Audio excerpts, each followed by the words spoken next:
FEMA released their strategic plan for 2018 through 2022. And the number one goal in that plan was to build a culture of preparedness. Well, how do you do that? And from that, I get two takeaways. One is how important disaster preparedness is to all phases of emergency management. And two, that we need to build it. That means that we're behind. We need to take action and we need to do something about it. But I believe, and I think others in here agree with me, that the way to build a culture of preparedness is to really focus on youth and focus on children, including you in this audience. So I want you to take a look at what is on the screen here and think about what these items might have in common. Now, some of you might be more familiar with these symbols than others, particularly if you were a student in the 70s, 80s, and 90s. These things should look familiar, right? But what I see here is I see very common symbols, things that we would say are part of our culture now. They're not out of the ordinary. I see health campaigns and safety campaigns.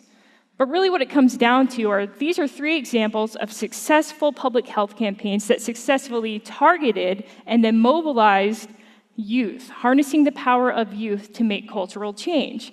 So the first one you see on here is Smokey the Bear. Smokey the Bear was in our schools, he was in cartoons, he was in coloring books, so that we know that only you can prevent forest fires. We have seatbelts. It's one of the first safety lessons we learned as children today. And you might remember the Crash Test Dummy PSA campaign, where you could see the effects of a crash when you don't wear a seatbelt, but it was done so in a way that wasn't too graphic. And then, of course, the anti-smoking campaign. If you've taken a health class in the school, you've probably learned about the adverse effects of smoking on your health. And really, we made this a worldwide campaign in terms of we're not even targeting youth media anymore with smoking. You're not allowed to show someone smoking in TV shows or movies under a certain rating. So when we think about really changing culture, why should emergency preparedness be any different? We need to think about children, and we need to think about the systems and programs that are serving children, and we need to have a significant shift in thinking. So I think particularly for emergency management, we take kids for granted. Yes, we think of them as a vulnerable population, and that is true. Particularly for the youngest children, they have special and unique needs that need to be purposely planned for. So for example, babies need diapers, they might need cribs, they might need help evacuating a building, and that means you have to make a specific plan for that type of thing. But part of what makes kids unique is actually what makes them the most powerful. So kids love to learn. They love to share what they learned. That means that they can be really good at bringing home preparedness messages. Kids like to be part of the plan. They want to help. They want to do something. They want to be useful. That means that they can be good emergency actors. So when something happens, they can respond. And children can be safety advocates. And part of what makes them vulnerable actually makes them more compelling. When their safety is at risk, they want to do something about it, and we want to hear what they want to do about it. And children are a critical community link. So think about it. It's not just about preparing children themselves, but think of all the services and programs that touch children's lives, whether that's schools or hospitals or community organizations. When we think about preparing kids, if we can get all of those entities working together around kids, we're actually strengthening the fabric of the whole community. Children are a great mobilizer. So at Save the Children, we have a youth preparedness education program. It's called the Prep Rally, and it teaches kids in kindergarten through grades 5 basic preparedness skills so that they can share those with their families. But because of that, I'm frequently asked many questions of, why do we need this program? And I realize that there's many misconceptions out there about youth preparedness programming. One is that it's too scary. Why in the world would we teach kids about disasters? And first I want you to think about that and see if you can come up with an answer. But what it comes down to is, yes, disasters are scary. It's normal to be scared in those situations. And kids should know that it's okay to be scared in those situations. But research shows that when we teach kids basic preparedness skills, they're better equipped to respond to a disaster, and cope with the disaster afterwards. It's taking away the surprise of the unknown. Yes, we need to be considerate of children or youth who have experienced certain events or have a certain mental health disposition and be sensitive to those. Not all disaster preparedness education might not be the right fit for everyone. But again, when it comes down to it, facing the unknown without the guidance, without the reassurance that somebody's working to keep them safe, is ultimately more scary than not preparing in advance. Another thing that I hear is, we're already prepared. Guess what? Data shows that less than half of American families currently have an emergency plan. I would ask all of you to raise your hands if you have an emergency plan, but it actually turns out that that's actually probably an over-reported number. And when it comes to preparedness, it's not just about having a plan, it's about an ongoing activity. It's about practicing that plan, maintaining that plan. And those principles apply to youth preparedness education as well. We can't say, good job, everyone, you did your monthly fire drill, you're probably set for anything. No, we need to think about multi-hazard education that's repeated so that you can be ready for different types of disasters and different types of scenarios. And there's other studies that show that kids who participate in multiple preparedness interventions, more than two or more, that they're better able to retain that knowledge and put it into practice. It's an ongoing activity. And then another thing that I hear is, my child is safe with me. Well, that's great. That's great when your kids are with you. But guess what? Today and every other workday in the U.S., there's 69 million kids in school or childcare away from their parents. If you want a parent to take action, have them think about, where is your child right now? And what would happen if a disaster happened? Would you know what to do? Would you know what's happening at your child's school? And guess what? 41% of parents say, actually, no, I don't know where my school's evacuation site is. I'm not familiar with my school's evacuation plan. Yes, as adults, we need to be responsible and make sure that we're putting plans in place to prepare kids. But kids are in such a variety of environments, we need to equip them with the skills that they need to be prepared no matter where they are. So I've had many of these conversations over my career, but when it comes down to it, there's no satisfactory excuse for not investing in youth preparedness education. Going back to some of my key points, the first is that kids are really good at bringing home messages. They're great message bearers. And this is because kids love to learn. If you have a child yourself, or even if you have a little brother or a little sister, you know how excited they are to share with you every single detail of what happened that day. You know that they love to ask a lot of questions. So why not give them something that's really worth learning, really worth sharing about? And the good news is that families of kids who bring home just one preparedness resource are 75% more likely to have an emergency plan. If you remember, I just said that less than half of families currently have a plan. That's a huge rise. That's a huge difference. It shows how far we are behind. If I'm an emergency manager, I'm thinking about what are the other critical messages that I need to be getting into children's hands to bring home? How do I use schools to bring home information about critical warning systems, for example? But some things that we do have to keep in mind when we're doing programming for youth preparedness. One is that we need to focus on safety. We don't need to use fear tactics to inspire children to action. But making sure that kids know that what we're doing so that we can have the skills to be safe, keep our families safe, and keep others safe. Another thing is that we need to link to learning. Kids are in so many programs already, in so many classrooms.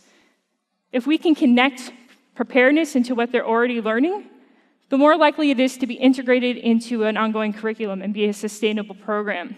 So think about how you connect preparedness to a science curriculum, a geography curriculum, or even a health curriculum about public health and how you stay safe. Always be reassuring. Yes, we're teaching kids preparedness skills so that they can take action, but when it comes down to it, they're still kids and we're adults and we're responsible for them. And they need to know that in case of an emergency, it's not up to them to save themselves. That there'll be caring adults like teachers or first responders working to keep them safe. It's that underlying message of reassurance that makes sure that kids can learn in feeling safe and feeling that they can do something about it. And lastly, have fun. How many of you think about having fun during emergency preparedness? Probably not. You probably have not experienced it. But the truth is, when you can make a preparedness activity fun, kids are more likely to retain it, and it's more likely to normalize the behavior so it doesn't seem so foreign when you have to take action. So whether it's having a disaster supply relay race so kids can know what needs to go in their disaster go bag, or having a drill and trying to do it quickly next time or more quickly next time so that you can time it and improve as you go, make it a competition. Those are all acceptable ways to help include emergency preparedness into a curriculum. And so let's think about how are we going to get messages in the hands of kids so that they can get home to the families that we serve. Children are also capable emergency actors. Kids want to play a role in your plan. Give them the skills that they need to do so. By doing so, you're empowering them to take action.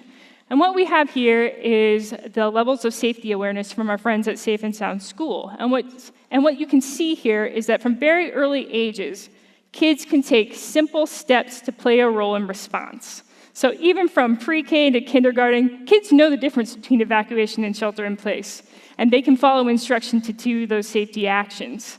As you move up towards upper elementary school, kids can close doors, they can grab emergency supplies, they can turn off lights, they can move furniture. And of course, as you move up that continuum in middle school, high school, you can make more independent decisions, you can take more independent actions. And why is this so important? Think about where kids spend most of their time. They're in environments where they greatly outnumber their caregivers, where they greatly outnumber their teachers. So if they can play a role in response and know what to do, it ultimately improves the safety outcomes for the community that they're in. And kids can save lives. You've probably heard stories of that on the news before, how a child heard a fire alarm and got people to safety. But one example of this, and one example of successful preparedness education, is following the 2004 Thailand tsunami. So during that tsunami, there was a girl named Tilly Smith, who was 10 years old at the time, on the beach on vacation with her family. She was looking out over the water and noticed that something just wasn't quite right. She had heard something about this before, and it clicked for her that what she was witnessing is the warning signs of tsunami, and that they need to get out. She warned her family, she warned the people around her, and in the end helped save the lives of nearly 100 tourists on the beach that day. 10 years old, was able to put that learning into practice and save people's lives. So what are we doing to empower children as emergency actors themselves? And children are very powerful advocates. Children are 25% of our population and 100% of our future. They are our future teachers. They are our future policymakers. They are the future of emergency management. They have very powerful voices, and when something threatens their safety, when their safety is at stake, we listen. An example of this is just a few months ago when students from Parkland, Florida, started a national movement around school safety. The world listened. But students and children are also powerful advocates among their peers. And an example of this is my friend Aria. Aria was only 4 years old when the Moore, Oklahoma tornado ripped the roof off of her daycare center. Her life was saved because her care provider was holding onto the toilet and holding onto Aria's leg as she was being sucked out the roof. Now, that would be a traumatic experience for anyone. But for Aria, what helped her recover is that she knew that she could help other kids be prepared. She knew that she could help other kids stay safe. So she helped create a song and dance called the Prep Step, which teaches kids 3 basic steps that they can do to keep their family safe in emergencies. Last year, 100,000 kids did the Prep Step with Aria, and they are now more ready for disaster. Kids are powerful advocates. What they deem important right now, what they're learning about right now, what they see the adults in their lives value as important, is what's going to be ingrained in them to carry on with them in the future. It's going to be what they want to pass down to the next generation. Emergency preparedness needs to be part of that conversation. It needs to be part of what is normal. And children are a great community link. So the National Center for Disaster Preparedness, Columbia University, did a study and found that children are the bellwethers of resilience. What does that mean? It means after a disaster, how well children can cope and recover, and how quickly they can cope and recover, is a very good indication at how the overall community can recover. So what this means is not do we only need to prepare youth themselves. We have to prepare all the systems, programs, institutions that serve children so that they can be ready when a disaster happens, so that they're ready to recover. If you take a look at the graphic, it's not just about preparing youth themselves through education programs. It's about ensuring that those kids bring the messages home to their families, that their families have an emergency plan, that their families know what the plan is at their school and childcare, and that there's an open line of communication there.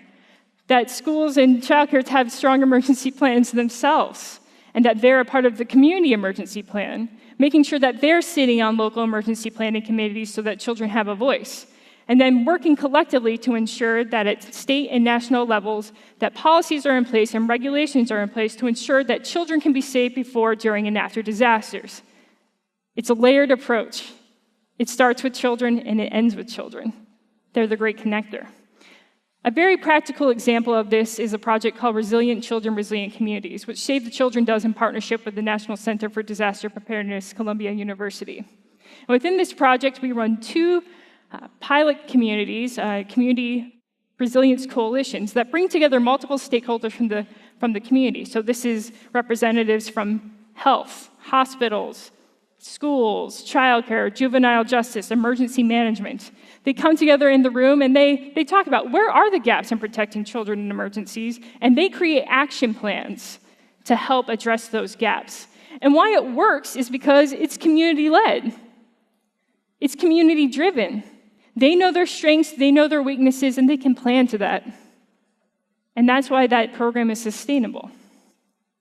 So when we think about children, it's not just about the children themselves. We need to make sure that we're supporting the community around them. And sometimes it's easier to motivate people around children than just for themselves. It's one thing if you ask somebody if they have an emergency plan, they're like, oh, I'm all right.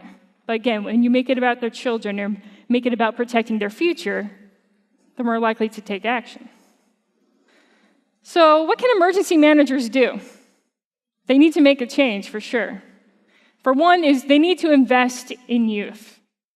Right now, less than 1 cent of every $10 in preparedness grants is dedicated to children's safety. And that doesn't add up. If children are on average 25% of the population, they're not getting their fair share of the pot. And what it means is making sure that even if you're not investing specifically in youth preparedness programs, how are you supporting the services that serve children? Ensure that children have a voice at the emergency planning table. That's making sure that you have representatives from schools and childcare there. Maybe you have parents at your planning committee. Maybe you have students, teenagers who want to voice their opinion. It's so important that you consider what their needs are and what they consider their biggest threats when you're doing that analysis. Make sure that they're there. And also build relationships with child-serving institutions, particularly schools, particularly education settings. Why? You can help them with their emergency plans. You can let them know how you're working to take care of them. We need to strengthen those bonds between emergency management and child-serving institutions. Too often we say that we live in different worlds. We say we speak different languages. And to some extent, that's true. That's why you need to build the bridge. As an emergency manager, you might not be the best person to talk to children about preparing. That's fine. There's a whole profession that is meant to. They're teachers. So if you can give them the resources and tools that they need to help provide that preparedness education, you're going to be better off and you're going to be stronger as a community. I think the good news here is that for emergency managers, you don't have to start from scratch. There's a movement going on. There's a groundswell of things that are taking place across the nation that is really promoting youth preparedness. One is this national strategy for youth preparedness education. It's led by FEMA, but it has 65 affirming organizations that work together to share resources, share programs, and maximize the collective impact of what we're doing for youth preparedness. And Save the Children is a proud affirmer of that group. And think about the organizations in your community who could either be a part of this strategy or benefit from the resources that are already available from these organizations. The second is the Youth Preparedness Council. Currently, there's a national level Youth Preparedness Council of about a dozen teenagers who have been empowered to take a leadership in community preparedness programs. That is, they get to decide where they want to make a difference in their community, and they run the program. But now we're seeing models of this being used across different FEMA regions and in even some specific states. Again, there's a nice framework. There's a nice ideas for youth projects that can be done. Use it. And, we've been talking about all the things that you can do in youth preparedness programs, but guess what? There's already a lot out there. You don't need to reinvent the wheel. A lot of these resources are free. They're accessible. Just a few examples: Save the Children's Prep Rally Program, American Red Cross Pillowcase Project, FEMA STEP Program, Mississippi State University's My PI program for middle school students. They're all out there, and there's even more. Take what you need, make sure it fits the needs of your community, but just because you don't have anything right now doesn't mean that you shouldn't go find one. You owe it to your community, and you owe it to the youth to make sure that you can provide them that resource. So, I just said a whole lot really quickly, and when it comes down to it, it's just the tip of the iceberg. We can do more for kids, and we can do more with kids. We have to prioritize children. We have to ensure that we plan purposefully to meet their needs, and we have to invest in them. Because youth is the future of emergency management, and youth is the foundation in building a culture of preparedness. Thank you.